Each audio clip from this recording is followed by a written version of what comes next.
si Tito Isonsa, 64 years old, taga Parañaque City.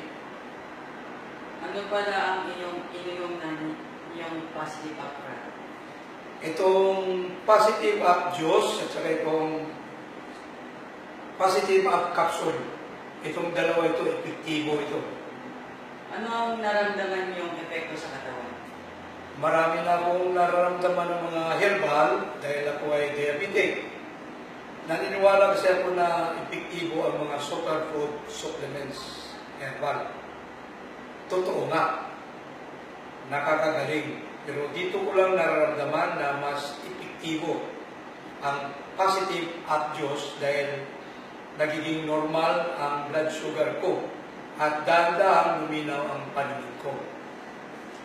Pati arthritis ko ay gumaling. Salamat sa positive at Diyos at positive at capsule dahil guminawa ang aking karamdaman. Ako si Tito Isonsa, Certified Positive Up.